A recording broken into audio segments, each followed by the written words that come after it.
Next on the Broadway Show, giving thanks. D'Arcy Carden is on the show to talk about making her Broadway debut in the Thanksgiving play. Marisa is the word. We're getting to know the star of the new prequel TV series, Rise of the Pink Ladies.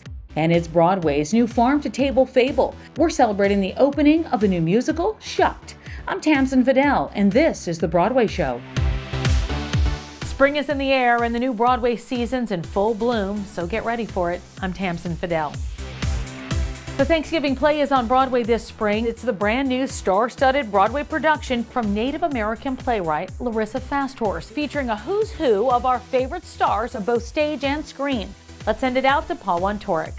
Thanks, Tamsen. TV fans have welcomed D'Arcy Carden into their homes in hit shows like The Good Place, Barry, and A League of Their Own. Now she's making her Broadway debut in the Thanksgiving play. I welcomed her to the boards at the Starchild Rooftop at the Civilian. Welcome to Broadway. For real. Have you been welcomed formally to Broadway? I feel like I'm being welcomed formally in this moment. You are welcome. Thanks. We've been waiting for you. I've been waiting for it. Was Broadway and the legitimate stage something on your to-do list? Totally. I mean, to-do list is a very funny way of putting it. It was on my dream wish list, my goals, my dreams bigger than I could possibly imagine wish list. Yeah. You know, the best way to get to Broadway, Tell me. This is a great tip for actors all over New York, is to become famous in Hollywood first. Oh, interesting. Yeah, that seems like a really good way to do it. Easier. Talk about the premise of this play a little bit. Okay. Because it's Yes. crazy. It is crazy, yeah. It is about some people, some theater people that are trying to put on a culturally sensitive Thanksgiving play for elementary school kids. And they bring in this actress from LA, and she's really gonna save it all. This is really gonna make it work. Yeah. And I don't want to give anything away, but guess what? She doesn't. Hey, Janet. Hi there. How can I help you? What the fork? Who are you? It's also fun because Janet, you're a well-loved character from The Good Place, Thanks. which I know you get recognized for every day of your life, correct? I think More or so. less? Pretty much. More or less. Yeah. I mean, it was pretty major. Thanks. There's a very famous joke about that I think comes up often about Columbus. That's right. You know what's funny? I hadn't even thought about that. So it's funny that you're like linked to that. What can you remember what that The joke was, fun fact, Columbus is in the bad place because of all the raping, slave trade, and genocide. which is great. Yeah, true. I mean, I don't know true, but that little line in The Good Place is almost like what this whole play is.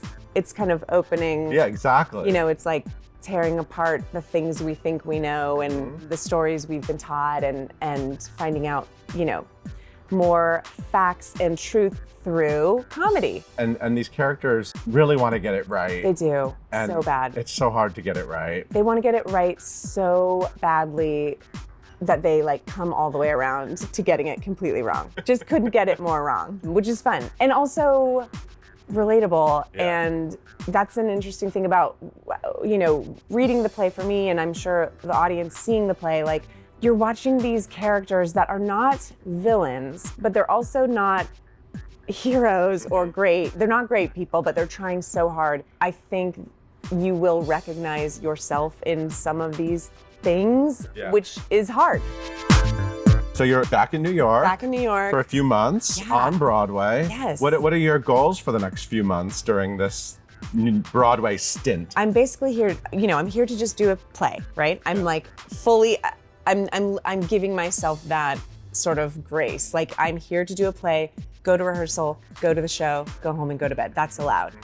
But a couple times after shows, I've gone and gotten a drink with friends, and they are, the two times I've done it, my friends have been like, you must be exhausted, you must be so tired. And I'm like, no, this is why I'm doing this. Right. I cannot explain how thrilled I am to be doing this. It's such an honor and such a dream of mine, so I'm really trying to enjoy it. Aw shucks, it's Broadway's new farm-to-table Fable, the hilarious new musical comedy SHUCKED.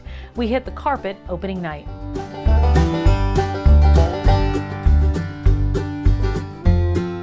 one of the most satisfying things is that nobody knows what the hell they're getting into, especially in the early previews. Like now there'll be some stuff about the show, but like the early people are just baffled that they had such a good time. Of all the shows I've ever been a part of, this is the show that I know that every person in my family and in my life, if they come, I know they're gonna have a good time. It's a pretty tough world out there right now, and I think it's so important to enjoy ourselves, and especially in the communal experience of sitting down at a theater. And I just want people to have a good time. That's what I want. I love making people laugh together with strangers and, just like creating a big glob of love and laughter inside the theater. It's been overwhelming. Maybe love is like a seed. A little sun is all it needs. It starts with laughter, and then you realize you're in it with everybody around you, and then secretly a message shows up, and it's about community and family, and that we're all the same. It doesn't matter if we're in a cornfield or if we're out on Broadway, it's the same. And so that's, to me, people go in thinking one thing and they come out thinking something else. My best friend, I'll be yours until the end. Blood is thick and whiskey's thin when we're together. I think Broadway is somewhat skeptical of country music. And so early on in this process, I remember Shane saying, I hope when people leave our show, they say, if that's country music, I love it. And I feel the same way for the country music fans that will come and see this. I hope they leave and say, if that's Broadway, I love it. Country music lends itself so beautifully to Broadway because it is storytelling. It is truly, everything is such a beautiful narrative, and they are geniuses. Like what they have done and what they've written for this show is so beautiful. I'm excited for everyone to get the cast album and to play it on repeat, yeah. You should come see Shuck because this cast is absolutely brilliant, and I'm taking myself out of it. Every last person on this stage is at the top of their craft and doing something that doesn't happen often, making us laugh on a Broadway stage. It's time to take a walk with a Broadway star, so let's send it out to Charlie Cooper. All right, Josh, we're walking you to work. Here we go.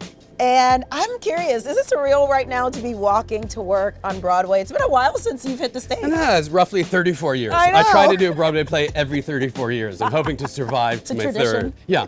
No, it is surreal and it's wonderful and thrilling, and I've spent a lot of my career walking around as an unemployed actor, so it's delightful to be walking to a job as an employed actor. I want to know what kind of drew you to this particular script and this role. Well, I'm a huge fan of Tom Stoppard's work. I went to the opening night of The Real Thing in 1984 as a young 18-year-old and was blown away by his work. And I can't believe nearly 40 years later that I'm acting in a play of his. So just the script blew me away. And particularly as a Jewish actor and as a Jew, Leopoldstadt is deeply meaningful to me. Yeah, for sure. I love that you mentioned that, but also it's a play that really a lot of people can relate to or get something out of. 100%, and it would be reductive to call it just a Jewish play or a Holocaust play. It's a play about a big, thriving, intermarried Viennese family, and anybody who's part of a family, as we all are, I think can enjoy it. I imagine there has to be some sort of mind shift that happens, though, going from TV for so long back to this. Yes, 30 years of shooting television where if you make a mistake, it doesn't matter. Right. You just go again. You don't deliver emotionally, you give the wrong line, you just go again and again and again and again. And it's exciting to have a 2-hour, 10-minute focused experience where it's happening for the audience as it happens for you. So I know that you grew up in Westchester. I did. I'm a New Rochelle boy. Yeah. Did you grow up kind of like walking those streets hoping to see shows or? I went to shows all the time. I was very lucky. I had a very privileged childhood because my dad's best friend was, and really still is, Manny Eisenberg, who's a huge Broadway producer. And so because of Manny, I was invited to see plays and great theater and musicals all the time. And so as a kid, I just sat in the audience and I went, that's what I want to do. I love that so much. Yeah, I had a laser focus from a young age. Right, exactly. And to kind of, I guess, essentially mold yourself into what you want to be. Yeah, yeah. And thanks to my friendship with Aaron Sorkin, I got the chance at 23 to appear in a Broadway play in A Few Good Men. Yeah. And that was a thrill, and I've wanted to do it since. It took me a few decades, but I'm back. Josh, listen, we're here. We made it. I'm at work. You're at work. I have a job. We're gonna let you go. Thank you. Thank you for letting us walk your work. I enjoyed this. Sean Hayes is back on Broadway in the new play, Goodnight Oscar.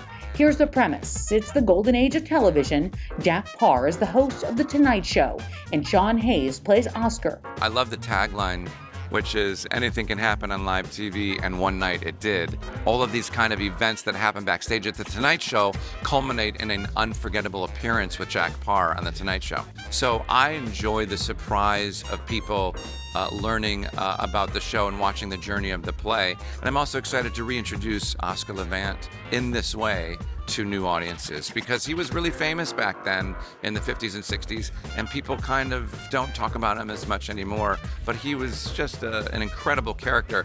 It's been said in the past that if Oscar Levant wasn't a real person, he could not have been imagined. You know, before Dave Chappelle, there was George Carlin. Before George Carlin, there was Lenny Bruce. Before Lenny Bruce, there was Oscar Levant. I think it's really important that people are given a voice to whatever they feel truthful to themselves. And if you choose to not watch it or agree with it, that's your choice. It's that simple. Still plenty more to talk about on this edition of The Broadway Show. Coming up, Grease is the word. We're getting to know the star of the new prequel TV series, Rise of the Pink Ladies. This is The Broadway Show, and we're back in just a sec. Hey, I'm Michael James Scott. I play the genie in Disney's Aladdin on Broadway, and guess what? You're watching The Broadway Show. Ow. Welcome back to The Broadway Show. I'm Tamsen Fadal. Let's get back to it. There ain't no danger we can go too far. We start believing now that we can be who we are. Grease is the word. Pink is a word. It's the new Grease prequel series, Rise of the Pink Ladies, streaming now on Paramount+. It takes place 4 years before the events in the original film. Paul Wontorek caught up with one of the Pink Ladies.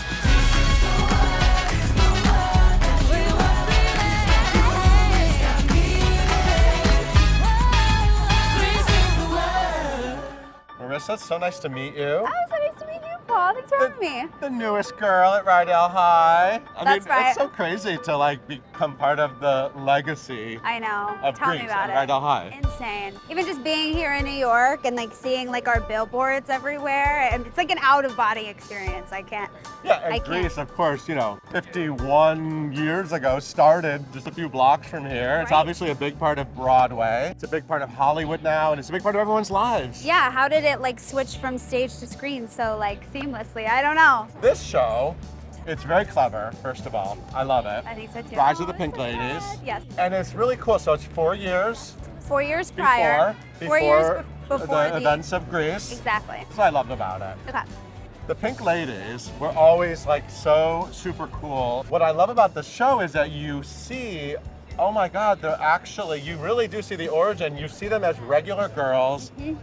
Awkward girls. Yeah, they weren't always so cool. Find a power together. Exactly. That's such a great idea. Yeah, I loved it because we're seeing real teenage girls for the first time. I love Stalker Channing. I love Didi Khan. They were amazing, but for me, they were like, oh, I'm not that cool. I don't know if I could be a Pink Lady. Yeah. But now our characters make it just a little bit more relatable, attainable, and I do think we eventually grow into that empowerment that we see from the original movie. What is it like being on a big TV set with a cast of all fresh faces? Everyone is fantastic. Did you all go together Rama Lama Lama Lama Dingity Ding Dong? Yeah, honestly, yes. From our perspective, we're stepping onto the set like this, all bright-eyed and bushy. We're stepping onto the Frosty Palace and the school that we've seen millions of times, and it was just all right, we're doing this. We're not alone. It's gonna be really scary at times, but we're kind of just experiencing it together and almost just rising as one. It was the perfect scenario. I think I would have felt way more like a fish out of water if I didn't have even just the pinks, if I didn't have the pinks with me.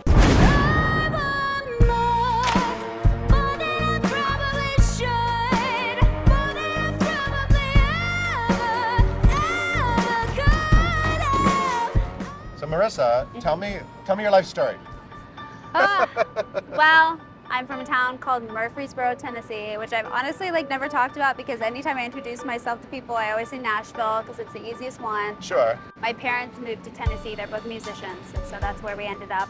And it's just always been, performing has always been a part of my life. My first show ever, when I was in 5th grade, was Seussical the Musical. Who'd you play in Seussical? I played Gertrude McFuzz. Oh my God, Gertrude, that's like the big star role. In 5th grade, it was a very big deal. Yes, that's a big deal. And of course, I got hooked. I was like, is it always going to be like this? Well, it wasn't always like that, but I fell in love with it. Like, to tell you the truth, Broadway was always the dream. Okay. Right? And I was on track.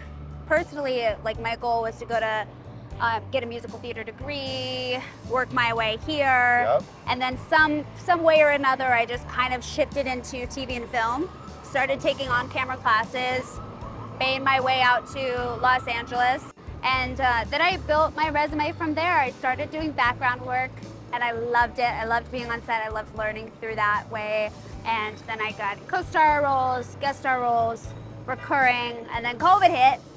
And I was like, okay, we're on pause. And then right as COVID was ending, the Grease audition came into my email. And I was like, this feels like, I don't mean to sound cheesy, but it just feels like this character was meant for me and that I could do a really good job portraying her. And I'm so glad I got the opportunity. Yeah, and it is a full-out musical. I mean, there are many, many songs in I forget what the number is. It's a lot. We have 31 songs, but 30 original songs because the very first song of our whole season is "Grease is the Word." I know, and you get to sing it. You get to kick off the whole show with the title song, just like in the movie. Walking out with the one shot at the drive-in. That kind of work and that kind of detail and that kind of care to the fans of something that means so much to many people, it matters. It really adds up in the finished product. And that's the thing is I think people are really concerned and worried and nervous about how we're gonna make this project worth having a prequel. But us cast members, our creative team are fans of Grease ourselves. Yeah. So why would we ever not do it justice? We want to make sure it's the best that it could be, and we wouldn't present it to the world unless we felt that way. So.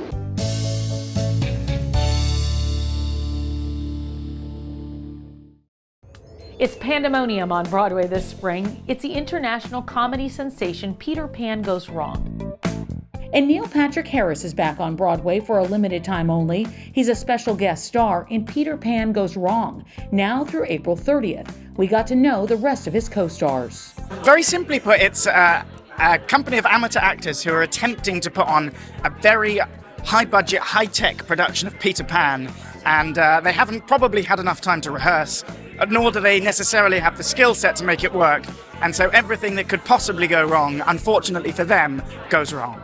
You don't need to have seen the play that goes wrong to appreciate this one. It's a completely separate play. But if you have seen the play that goes wrong, you get similar characters, the characters that you know and love, but everything is magnified. The disasters are bigger, there's flying, there's a revolving stage, people catch fire. It's just everything bigger.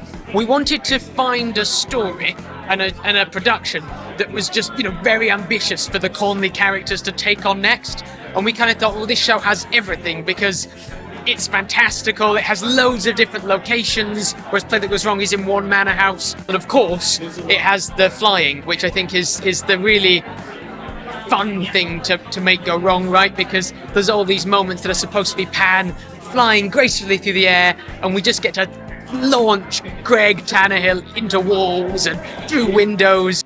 There's nothing quite like experiencing your first Broadway show, and the Broadway League has an exciting program to make that happen for New York City students. Today we performed for the Broadway Bridges program, and it was a lot of students' first time at a Broadway show, and the energy in the house was amazing. They were listening, they were lively, they were clapping, they were cheering, they were so invested, and we were so blessed to share Hadestown with them. Broadway Bridges wants to make sure every 10th grader in the 5 boroughs has a chance to see a Broadway show. This year, more than 20,000 high school sophomores will see a show, many for the first time. This is my first time seeing a Broadway show, and I'm quite excited about it. And it's Hadestown. It's about a Greek myth, which is one of the things that I'm very interested in. Being able to experience and watch everything is just going to be such a learning experience, and to be able to incorporate that in my life later on will be wonderful. It's been a great opportunity. A lot of my students don't get a chance to see a Broadway show, so once we found out about Broadway Bridges, every single time we've applied, we've been lucky enough to get tickets, and it's such an amazing opportunity. My school really supports the arts, and it's been a great way for me to get them to experience their first Broadway show. Launched in 2017, Broadway Bridges has introduced more than 80,000 sophomores and teachers to Broadway. I love the fact that students who may not have had the chance to see a Broadway show are finally getting it at this stage in their life as well. Thank you, Broadway Bridges!